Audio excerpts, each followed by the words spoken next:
হুথিদের সমর্থনে পিছপা হবে না ইরান। যুক্তরাষ্ট্রের হুমকিকে উড়িয়ে দিয়েছে খামেনির দেশ। মধ্যপ্রাচ্যের রাজনীতিতে আবারও উত্তপ্ত পরিস্থিতি তৈরি হয়েছে। ইয়েমেনের হুথি বিদ্রোহীদের বিরুদ্ধে যুক্তরাষ্ট্রের ব্যাপক বিমান হামলার পর এবার মুখোমুখি অবস্থানে দাঁড়িয়েছে ওয়াশিংটন ও তেহরান।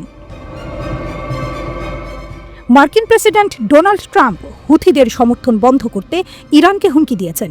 অন্যদিকে ইরানের ইসলামিক বিপ্লবী গার্ড IRGC পাল্টা হুমকি দিয়ে বলেছে, কোনো হামলার জবাব হবে কঠোর ও চূড়ান্ত। ইরানের ঘোষণা।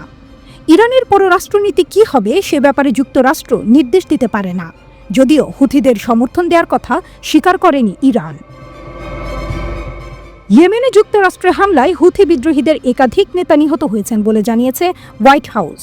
একই সঙ্গে ইরানকে সতর্ক করা হয়েছে যাতে তারা এই বিদ্রোহী গোষ্ঠীকে সমর্থন দেয়া ও লোহিত সাগরে চলাচলকারী জাহাজে গোষ্ঠীটির হামলা বন্ধ করে।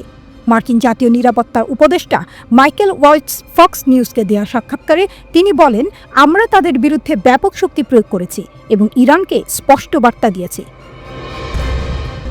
এবার যথেষ্ট হয়েছে। মার্কিন প্রেসিডেন্ট ডোনাল্ড ট্রাম্প নিজের সামাজিক মাধ্যম ট্রুথে ইরানকে হুমকি দিয়ে বলেন, হুথিদের যেন তারা আর সহায়তা না করে, সহায়তা করলে পরিণতি ভালো হবে না।